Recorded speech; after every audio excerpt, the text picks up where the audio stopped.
me last week and say I'm pleased to be back on deck today, and also deeply grateful that 25,500 people did get tested to 8 p.m. last night, and out of those tests there was one case of community transmission which was linked to the Berejiklian cluster. And Dr. Chant will have more to say about that. As everybody is aware, National Cabinet made some decisions yesterday around halving the number of people we welcome through Sydney Airport for a month from January 15, in addition to stepping up testing in the quarantine system, and Minister Hazzard will further provide details of those things. I also wanted to especially thank the Northern Beaches community, especially those in the Northern Zone, for their absolute patience during the necessary action we took to lock down or at least have stay-at-home provisions for the Northern Beaches community. For the Northern Zone, today will be the last day you're required to follow those stay-at-home provisions. We can't thank you enough for your patience, for your compliance, and we know again that high rates of testing have been occurring through the Northern Beaches during this time, and it's deeply, deeply appreciated. We're grateful that that cluster is in the main under control, but we still have to maintain our vigilance. We do still have restrictions in place throughout Greater Sydney, and it's extremely important that all of us maintain those restrictions until the current threat level is reduced.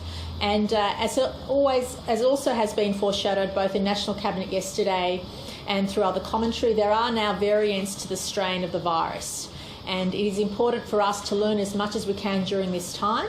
And I also want to stress we shouldn't really be attributing these variants to one country, because the so-called UK strain now exists in over 30 countries. We have to assume that these new strains are going to become the dominant strain, and we have to assume the virus will keep changing, and that's why it's really important for us to keep reassessing our settings, to keep staying vigilant, and for the foreseeable future, keep wearing our masks in those indoor settings. And today when I went to my local supermarket, everybody was wearing a mask, and that's again deeply appreciated. So for those settings that we've indicated, please make sure you maintain your vigilance, please make sure you maintain your hand hygiene, your social distancing, and especially be careful around those who are vulnerable. The absolute response we've had from the community has been deeply appreciated, and New South Wales looks forward to continuing to work our hardest to give ourselves a sense of normality, but also a sense of vigilance given the threats that are posed. But I'm extremely grateful to everybody for where we've been able to come from and where we're at this stage, but we do have to stay vigilant and make sure we keep those testing rates high, especially in Western Sydney and South Western Sydney. Please come forward if you have the mildest of symptoms. Dr. Chant will now give us her daily health report and provide an example of some case studies about what we're doing to step up our provisions around dealing with the variants of the virus, and then Minister Hazzard will talk specifically about some changes coming in on Monday regarding quarantining and testing. Thank you. Thanks, Premier. So New South Wales recorded one new locally acquired case of COVID-19 in the 24 hours to 8 p.m. last night, and there were 5 new cases overseas acquired. And this brings the number of total cases in New South Wales to 4,812. Again, pleasing that we still maintained 25,646 tests reported to 8 p.m. last night. It is essential that we maintain that testing rate. We are aware that some people are still out there with symptoms who aren't getting tested, and as we're in this critical phase of mopping up any undetected chains of transmission, it is essential that people get tested. The sooner we can find those cases and have the public health action to prevent further transmission, the more confidence we'll have to know that we've extinguished any low levels of community transmission of COVID. So please, I know I've been asking you for many weeks to come out and get tested, but if we could have a real push over this next upcoming week to maintain those high levels. I want to acknowledge the cooperation of both the Northern Beaches, Ulladulla communities and the Western Sydney community. But again, I'm just asking you to redouble your efforts so we can have that absolute assurance as we try and achieve no community transmission as soon as possible. As the Premier indicated, we are seeing the emergence worldwide of a number of strains, and with travel, they're no longer the UK strain or the South African strain. it is important that we live in a global world, and so all returning travellers are at increasing risk of having one of these mutations, which need to be investigated, but some of the mutations are associated with increased transmissibility, and obviously we need to be vigilant for other impacts of the viruses as they change. This is a normal part of the evolution. It is what we expect viruses to do, but it is important that we therefore take a very precautionary approach. So in response to that, we're doing a couple of additional things. We're obviously making sure that we put additional safeguards in place, and the Minister will cover some of those actions around our quarantine and our borders. In addition, we're managing our quarantine cases amongst overseas travellers differently. So as you're aware, cases do get regularly tested, both around day 0 to 2 and then at day 12. We are also, obviously, at any time during their quarantine period, if they develop symptoms, they get tested. Now, if they test positive, we will be doing genome sequencing in a very timely manner. Now, what I mean by timely is it still takes about 48 hours for that genome sequencing. It's not a simple test. It does require the test to come back positive and then for the sequencing to occur. But as a precaution, we're ensuring that we update our guidelines in accordance with the Communicable Disease Network Australia guidance. And so now we will be ensuring that anyone won't be released from isolation until at least 14 days after symptom onset. And they will also have a PCR test at the end of the isolation period. Now, it is important to note that some people still can have remnants of the virus for a long time, so we will use an expert panel to ensure we are not releasing cases that are infectious, and that will require more intensive testing if anyone still remains PCR positive. But it is important to remember, with the sensitivity of our tests, there are people where we can detect very low levels of virus fragments that don't present a risk. We've also been going back and looking at our returning travellers and doing follow-up for those returning travellers. We have identified one case that has been tested and does still show remnants of the virus. Assessed as having very low infectivity, but for absolute precaution, we are arranging for additional testing that will be underway today, and we are taking a precautionary approach by announcing some of the venues that person had attended. So in terms of those venues, if you went to either of these places that I'm going to read out at the following times, you must get tested immediately and isolate until you have a negative result, and then continue to monitor for symptoms and immediately isolate and get tested if they appear. So the Artisan Cafe at Sydney at 60 Burwood Road, Burwood, on Wednesday the 6th of January from 10:30 to 11 a.m. So just the Art Saint Cafe at 60 Burwood Road, Burwood, on Wednesday the 6th of January from 10:30 to 11 a.m. and the Bing Lee Burwood on the Wednesday the 6th of January from 11:25 to 11:40. And then there's a number of other locations where you should just monitor for symptoms if they occur immediately and get tested and isolate until you receive a negative result. The Westfield Burwood Shopping Centre on Wednesday the 6th of January from 11:45 a.m. to 1:30 p.m. and Thursday the 7th of January from 1 to 2 p.m. Burwood Kmart on Wednesday the 6th of January from 11:45 a.m. to 12:15 p.m. House in Westfield Burwood on Wednesday the 6th of January from 12:20 to 12:30. Coles at Burwood on Wednesday the 6th of January from 12:40 to 1:20 p.m.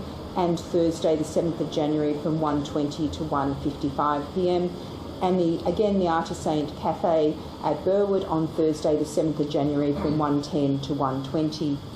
We've also updated our advice in relation to Avalon Beach and Pendle Hill, which are related to previously announced locally acquired cases of COVID. So in Avalon Beach, if you went to the shop Costume on Thursday the 31st of December from 2 to 2:15 p.m, you should monitor for symptoms and immediately isolate and get tested if they appear. And we've also updated the advice for the Sydney Marine Dine-In and Takeaway at Pendle Hill.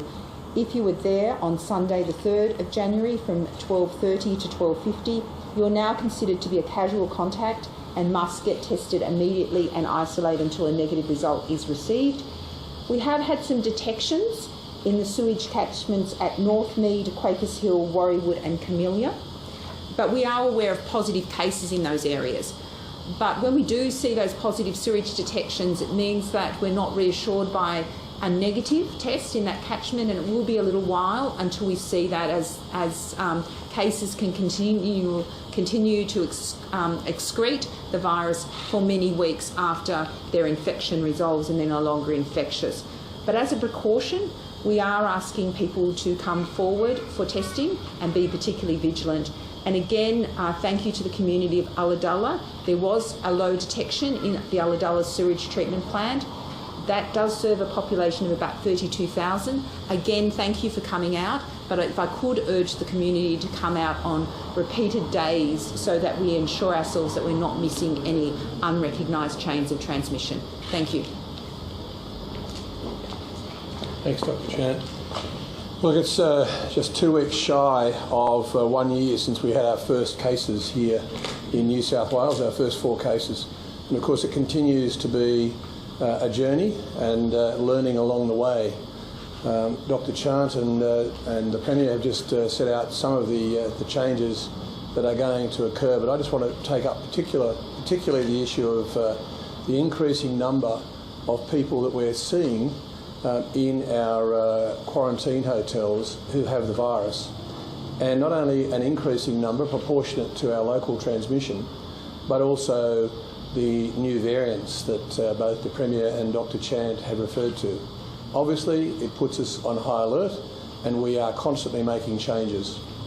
I want to make clear that we've already introduced daily testing for some of the staff in the quarantine hotels, but we are now progressing to all staff in the quarantine hotels will have daily testing.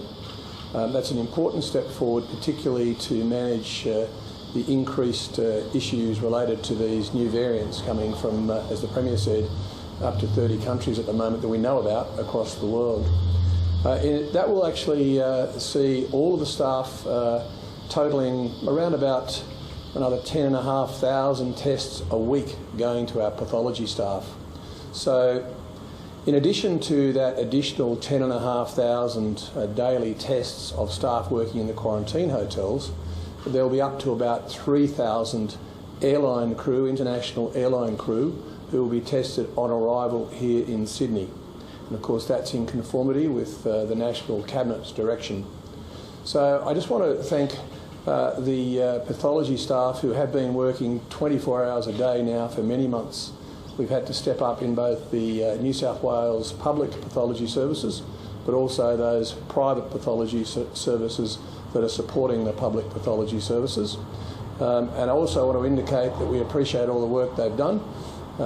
Roughly about 90% of all pathology reports are made within 14 hours, and in fact usually far less than that, so thank you to all the staff.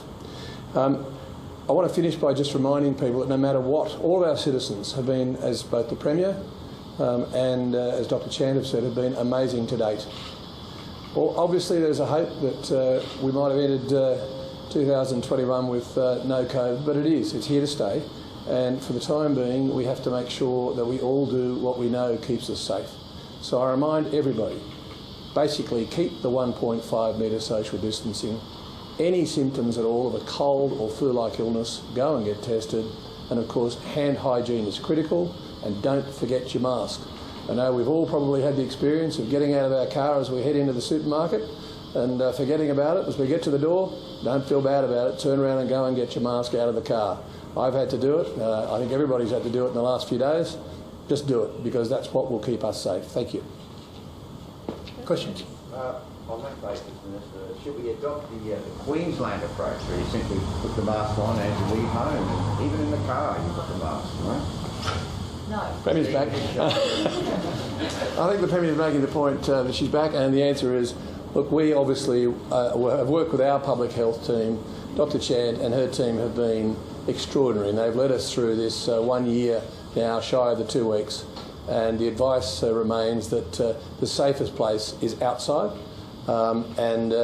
We do not require people mandatorily to wear masks outside in the fresh air, but of course if you want to, it adds another layer of possible safety, but it's certainly not what we think is proportionately a requirement at this point, no. Last time Victoria closed the border to Greater Brisbane, why haven't we? We have taken the steps that we considered proportionate and sensible, and we have required anybody who has come into New South Wales to comply with the same restrictions that Queensland has asked of their residents from Brisbane. But I'll remind you, Chris, and we've said this to you at least 20 or 30 times now, that New South Wales will always take the view that keeping our borders open is a priority because it means the economy and, most importantly, jobs and mental health. And I think we've led the way on that, and we're not about to change that unless we get advice from Dr. Chant and her public health team. Masks, how long, just before we leave masks, how long will we be looking at wearing them, especially given the fact that community transmission seems to be dipping? Is it a case that we will be wearing them with consecutive days of zeros, or are you considering taking that away? Thank you. Well, that obviously depends on the health advice, but we've asked everybody to maintain the current settings for the foreseeable future.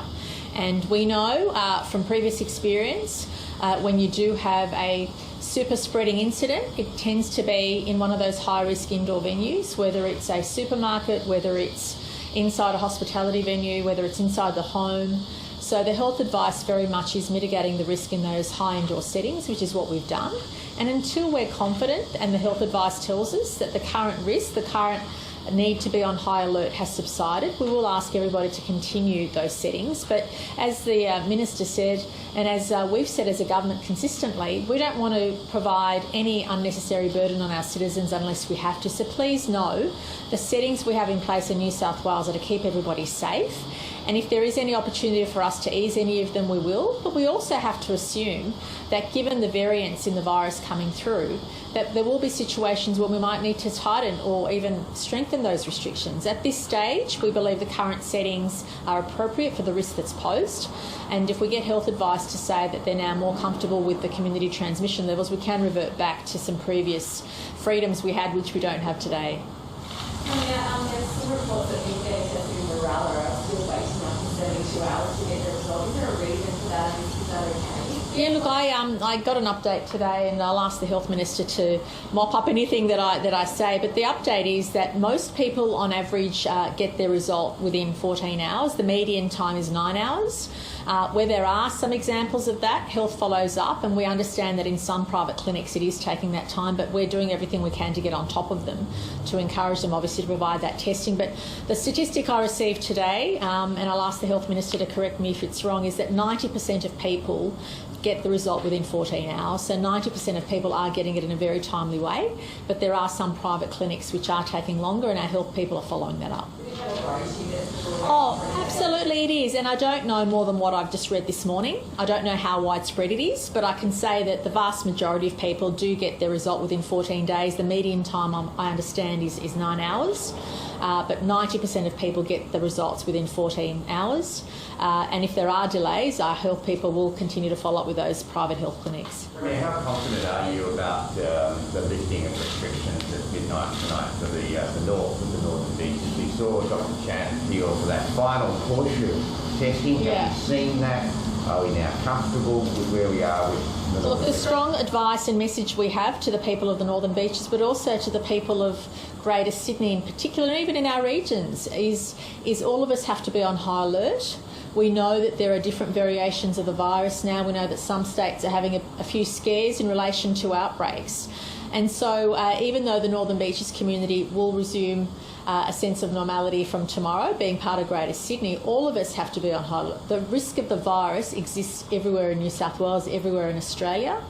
And until vaccination levels are at a stage where the vast majority of people are vaccinated, we have to live with COVID in the current climate. We have to assume these restrictions or some sense of restriction will be in place for the foreseeable future.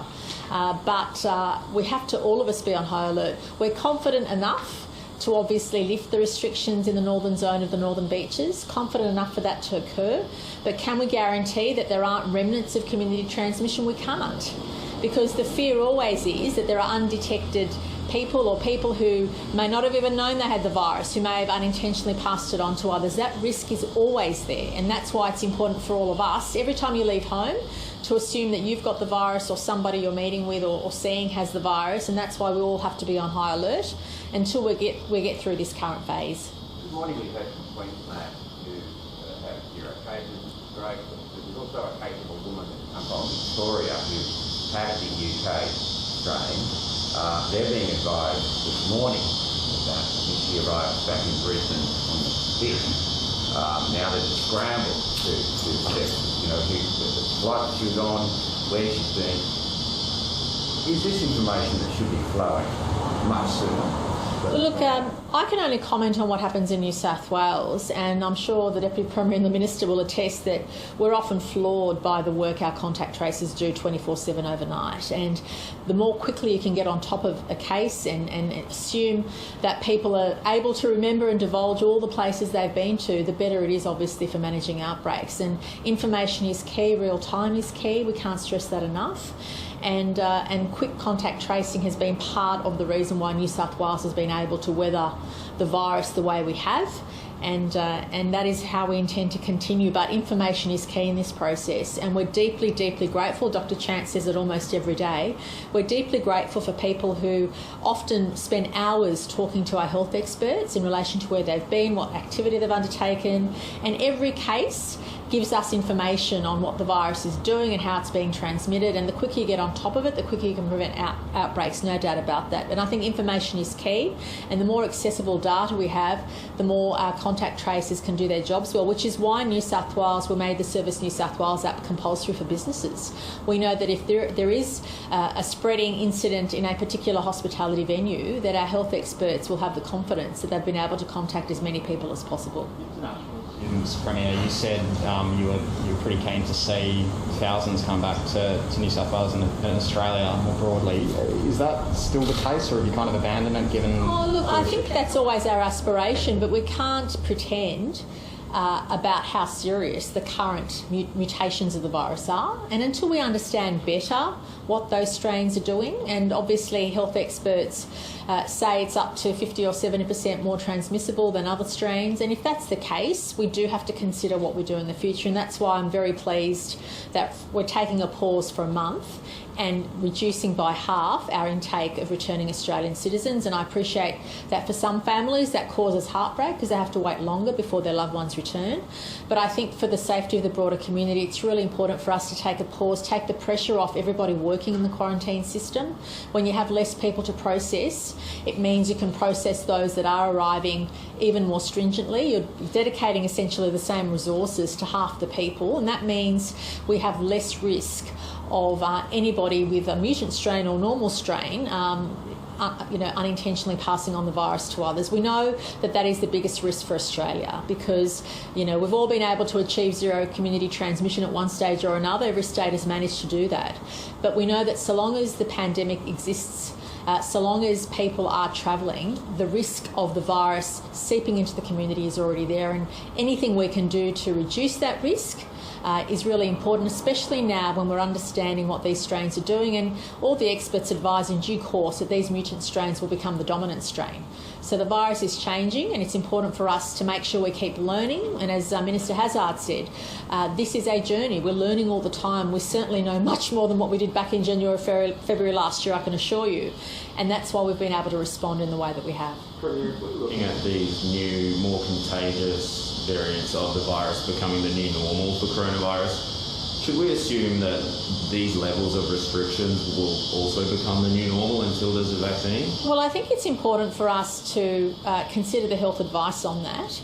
But the pause we've taken for a month in relation to overseas travellers gives us time to learn what the virus is doing, what these new variations of the virus are doing, and that's really important. And that's why last year, in March, we had that stay at home for all of the states so that we could make sure that we understood what the virus is doing, to give us time to build our resistance and our resilience. And now is a similar period where the existing settings will stay in place for the foreseeable future, but if the health advice changes on that, New South Wales doesn't want to spend a day longer imposing any burdens on our citizens than we need to. But it's important for us, especially in relation to managing our quarantine system, that we take a pause for a month, that will reduce the burden of processing so many people every week, and take that time to learn and understand what the variations of the virus are doing and whether we do need to step up or down any of our settings. And I think the next few weeks will be really important in that process, and I'm very much relieved that the pressure on our health people, on our police, on the cleaners, on everybody working in the hotel quarantine system will be off for that month, to allow us to learn and to determine whether we need to change any of those settings moving forward. Sorry, just to clarify that Burwood house, were they in hotel quarantine or were they quarantining after? So the new case was a case that had been not recognised as a contact of a case out in Western Sydney. So that has led to that case being detected, and then we've just done some contact tracing. So there's been a number of venues associated with that person's exposure, and that's why it's critically important that we continue to get those high rates of testing. It is a critical phase in our response. The other case I talked about when I was talking about briefing around UK and African and other variants was a person that, as a precaution, we've gone back and looked at anyone where there might have been new data about whether they were the UK strain or had any variants, and we have then gone back and followed up individuals that may have been released from quarantine. The case I spoke to you about was one case who had been released from quarantine well within the guidelines, but for the utmost of caution we've tested her again, and as we have others that have been released, she's got a high CT value. We're doing some further tests, but for the abundance of precaution, we have listed some venues that she's been out and about with. I can say at all times wearing a mask, and we don't think, if anything, she's unlikely to be infectious, but we can't, we're taking a very precautionary role as we learn about this disease. It is important to note that we have no evidence that this disease acts any differently in terms of clearance and when you become infectious. But again, because of that uncertainty, that scientific uncertainty, we're acting very precautionary, and that's why we're announcing those venues and following up and doing some further testing on the individual. And I express the fact that we've strengthened those guidelines in accordance with the communicable disease advice, which has just come out over the recent days, and that now will mean that no patient, we will do regular genome sequencing, and we have been, but there's just obviously a very timely genome sequencing, but again, no one will be released without exit swabs or clear understanding of their genomes and their genome sequence results. On what day was she released? You said it was within the guidelines, but was there a... So she was released on the discharge shortly after midnight on the 4th of January. 14 days? That's after she had, so the guidelines require that you have 10 days in isolation after your symptoms. So you flip from the quarantining 14 days to when you're a case. If you have mild illness, the guidelines that were present at the time was that you were 10 days after your onset of symptoms, when you were symptom-free for 72 hours, and that was the guidance for mild disease. Obviously, there's a different set of criteria. If you've been hospitalised, there's much more stringent clearance guidelines. This person was actually in quarantine for around isolation for around 13 days after her since her symptom onset. Dr. Chan, there were 2 large gatherings in New South Wales after car enthusiasts met. Instead of the Summer Nats Festival in Canberra, they were moved on from there and then moved into New South Wales. Should these large gatherings be happening in New South Wales, even if they're not in the city? Well, there are a number of restrictions in place. There's a gathering order that says outdoor gatherings have to be 30 people. Depending on the nature of the gatherings, they may, and what they were constituted, if it was a formal event or a structure, they may be in breach, so we would have to look at the particular circumstances.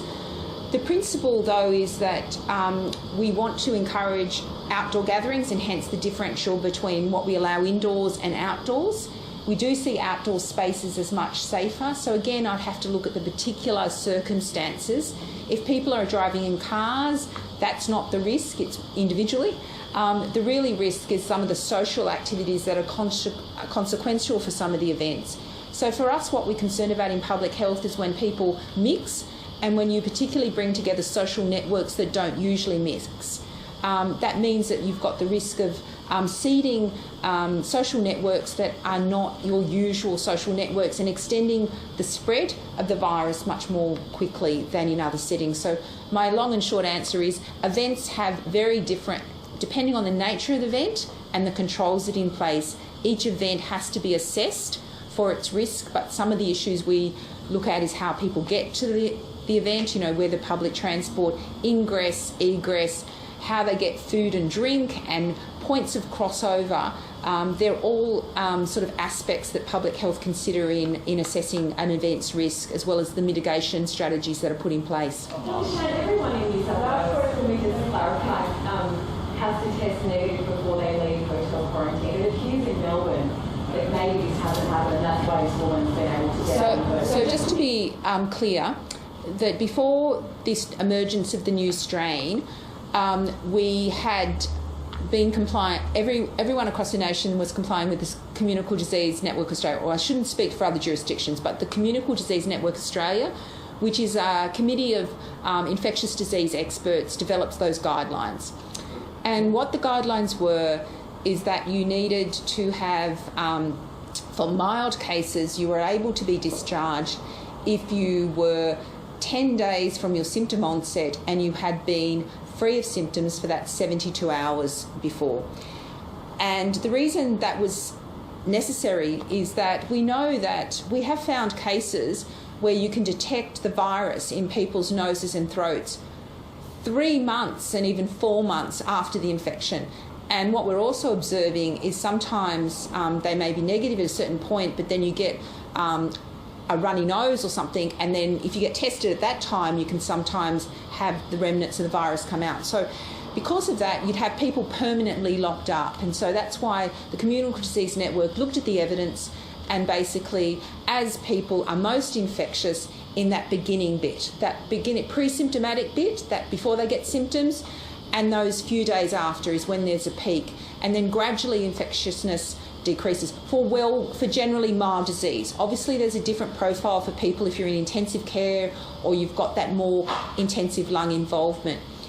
So in New South Wales we've now reinstituted PCR testing on all negatives, but we're also making sure that we've got that timely genetic genome sequencing, so that again that can inform the decision making. And then what we're saying is, if you're negative, you will be able to go, but we'll extend the period to 14 days, not 10 days.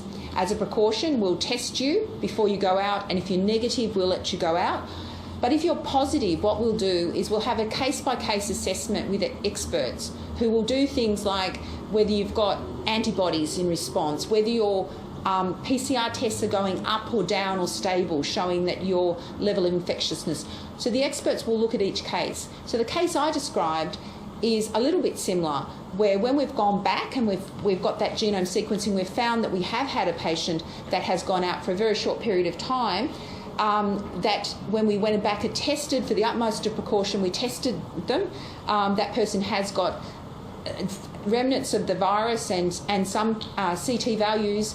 We've had an expert panel. They've said they need more testing for the utmost of precaution. We can't say that person was totally non-infectious, but if anything, very minimally infectious, and that's why I've announced sort of venues and settings. But we're all learning, and it's important that we reflect the evidence, but at the current evidence is we don't have any indication that this is more transmissible late. But obviously we want to be very cautious, and that's why the CDNA guidelines have been, this Communicable Disease Network Australia guidelines have been renewed, and we are now all applying that, and actually we'll further discuss that situation today. What's your experience has something has a UK strain. That person completed a full 13 days after. Remember, it doesn't mean to be the 14 days because they're not in the isolation. It's the CDNO guidelines around the 10 days. That person was tested, and we tested a number of others that had the UK strain that had been released. Those people were negative or either still remained in hospital. We're now all universally instituting 14 days for anyone who's got any variant strains, and they will also be PCR tested prior to exit. Where there's people still may be released if they're PCR positive, but there'll be an expert panel and lots of other additional testing around it to be assured that that person is not infectious in the community.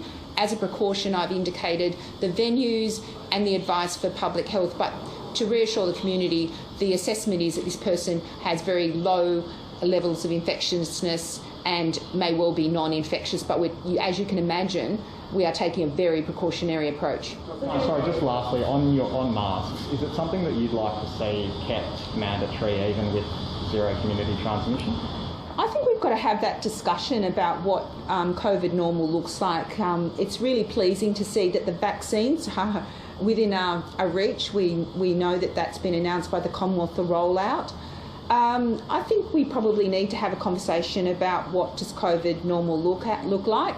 But to be perfectly frank, at the moment, I really want the community focused on achieving no community transmission, and I want to thank you because the role you're playing is that fourth barrier, that fourth line of defence. Mask wearing in those indoor spaces is adding that additional layer, and so thank you. I'm just been so pleased to see some of the data on the level of compliance. It's been amazing. Thank you, Fred. Thank you.